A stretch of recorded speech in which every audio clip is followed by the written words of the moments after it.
Meeting is now live on YouTube. Are we live or not? I'm not sure. Redirecting. Now. Yes. Yes, we are live. Hey, hello everyone. I'm so excited today. It's Tuesday, April 13.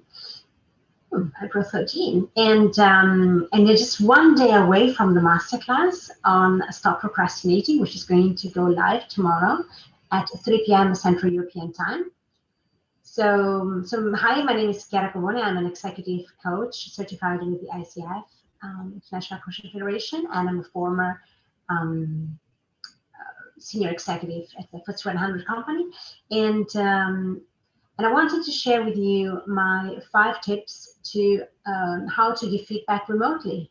Since we're all sitting behind these screens and mirrors and windows, kind of digital windows, and it's so difficult when you have to give feedback to your team, to a remote team.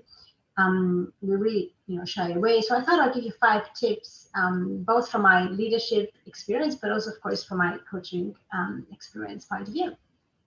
So before we dive in, I mentioned to you at the beginning, there is a masterclass that I'm launching tomorrow on Stop Procrastinating, where I'm going to share with you my 3 tips on how to really set your goals, set your whys, and stick to your goals and really never procrastinate again. It's really an interesting masterclass. It's free of charge. You just need to register. I'm going to put the link in the show notes so you can go and register. And even if the time doesn't work, if you register, then you can still go and look and watch the registration of it. It's not going to be there forever. I'm just going to leave it for 24 hours or 48 hours max. But at least you have access to it, and I'm really looking forward to having you there. So 5 ways, 5 tips on how to give feedback when somebody is remotely sitting, on another part of the world. So the first thing is you really want to understand your team's communications preferences and their communication style, because everyone has different preferences. I was talking to somebody, a client the other day, and she was struggling with her team, and particularly because some of them have such a different style than her. So when we give for granted that people that have the same style as us, we might come into a conflict, into a misunderstanding, and we're not going to be able to land the feedback in the way that it is productive and makes sense for both you and the person you're giving feedback. So we want to be really aware of the fact that everyone has different preferences in terms of communication. And there's a lot of people that hate conflict. They will avoid conflict at any cost, right? So you want to take that into account. On the other hand, there are people that love heated debate, right? They love to have that confrontation and really start fighting back and telling you that you are wrong, that you don't understand.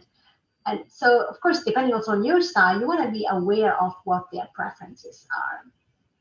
Now, some others might prefer written communication because maybe they want to read the feedback on at their own pace, and they want to take the time to really understand what the feedback is about. Some others instead might want to have it live because they might want to see your body language, which will give a very different tone to the whole conversation, to the whole feedback, versus if you're just writing communication, right? So there might be some misunderstanding when you only see the written words and you don't have the body language. This is why sometimes I also encourage people to record the context and the comments of a communication, so at least they can hear your tonality, some of them give a little bit more flavor to the communication. So I think that's something you want to consider. And the way to do it is really ask your team member, what's your preference in terms of feedback? How should we best communicate if I want to give you feedback on certain things and help you grow and develop? What is your best preference style? And it could be a combination of the things that I just mentioned. Ask, understand their preferences. Don't give things for granted. Your style is the style that they're going to approve and appreciate.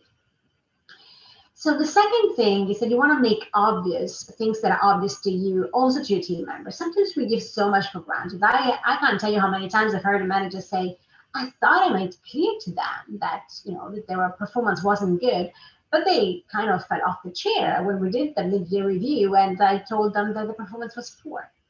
You don't want to be in those shoes in that manager. You want to be anticipating and really making sure that you are giving the feedback when it happens, just right after things that you've noticed that are not going according to your expectations, that you really lift those concerns and those questions up when the time arrives, and really be quite obvious about it. So be explicit in your feedback. And I know it's really hard sometimes. I really know that having tough conversations, when you're staring at your coworker in the screen, and you might find yourself out of words, you might find yourself lighting up the gravity of the feedback because you just feel uncomfortable. So I know it's hard, but I also love what Brené Brown says. I would love Brené Brown to watch this video. So hi, Brené, if you're watching. She says, choose discomfort over resentment. This sentence just stuck to my head when I read or listened to one of her audios, and I just never forget about it. Choose resentment over, choose discomfort over resentment. Yes, it might feel uncomfortable when we give feedback, but it's still better to feel that discomfort instead of having to live with the resentment of her not having given the feedback when the time was right. So, and Brené Brown actually really suggested preparation, right? So you want to be able to prepare ahead of time, write down things, take your notes with you to the meeting, because you want to make sure that the message you want to give in the moment, it's really reflecting your thoughts. And we have this primitive brain and your frontal cortex. The primitive brain is much faster. So if you haven't accessed the prefrontal cortex ahead of time, planning and thinking it through, and you write it down, and then you're prepared, you might risk to say things you're going to be regretting. So prepare ahead of time. Be really embracing this discomfort, but make plans so that you have discomfort. At least it's more structured discomfort rather than totally unexpected discomfort. The third tip that I wanted to give is that you want to emphasize how this feedback really would benefit the person that receives the feedback.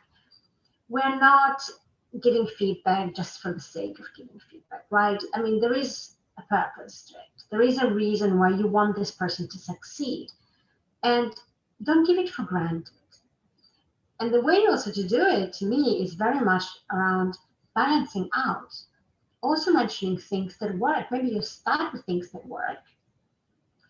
What I like to do is ask them how they feel in general about the performance. Maybe if you want give feedback on a specific situation, ask them how they felt, because this allows you also to get their perspective on what just happened, which is really so powerful. It can give you really insight, and then in that context, you can say, well, this was my perception. This is what I felt. This is what I saw. And ask them again, then how do you feel about this impressions, this feedback that I'm sharing with you? So really make it a dialogue. Emphasize the good things, emphasize what you felt didn't work, ask what they thought about it, ask what they think about your feedback, and really re-emphasize that you believe in them. You really want to create a safe space where there is an open dialogue, and that you are helping them, you're an enabler of their journey. Right? We talked about this before in one of those live videos. So the fourth thing is about co-creating a path forward. Because, maybe now because I'm a wholesale coach, I can definitely see why advice is a complete waste of everybody's time. We can't change how people behave unless they are the master of their own change. They want to be in the front seat and the driving seat of change. So you want to really maybe brainstorm solutions, but you want them to own whatever path forward they're going to take. So you want to be not say stop doing that and do that, which you can try, but I can pretty guarantee that it's not going to have a long-lasting effect anyway on them. And instead of imposing a solution on them, we want to encourage them to find ways for them to solve it. In a coaching style, you can ask them, how did you solve this problem in another occasion? You can tap into their strengths and see how they can actually tap into their own strengths and find solutions to this situation as well. And really brainstorm something that they can own and they can bring forward. And then the last tip, it's really, I think, one of the most important piece, is anticipate any obstacle. So if somebody's going to tell you, yeah, of course, yeah, I know, I'm not going to do that anymore. You feel like, great, that's great. And that is said in a moment when maybe they're calm, maybe they understand, it resonates with them, they can see a path forward, and they really are a bit upset for them having portrayed such a behavior. So they're committed to not repeat that behavior or that act or whatever it was. However, obstacles will come up. And we are animal of habits, so existing neurological path will pop up and the person might go back to existing behaviors that are not very useful and they are not very positive from your perspective. So in the session, I really would encourage you to ask them what could come up that could stay in the way for you to actually implement this behavioral change. And really thought through, because every obstacle can have then a strategy. So whenever they mention a strategy, you can do that in the session. You can ask them to do it as a follow-up, but then make sure that you have another conversation about that. And you think about the obstacles. What are the strategies for you to not go into and let the obstacles kick in and take over? Obstacles are what makes us stuck in existing pattern. It's not the good intentions. Good intentions, the world is full of good intentions, but we are often falling back on existing pattern because that's how we're wired. So if we're having strategy to anticipate those and know what we're gonna do when those arise, I think they're gonna be in a much better place to really follow through and implement the change in behavior that they are committed to portray. So I hope this was helpful. And if you have not already, go right away and reserve your spot. I think there's a few spots still available for tomorrow. I have to check, but this morning there were a few spots available. And it's a free masterclass about stop procrastinating and achieving massive results, achieving your goals and dreams. I'm so excited to bring that to you and having a conversation in this webinar, in this masterclass with you tomorrow. Go to vault.chiaracovone.com/masterclass April 14. The link is going to be in the description box. Have a wonderful day, everyone, and I'll talk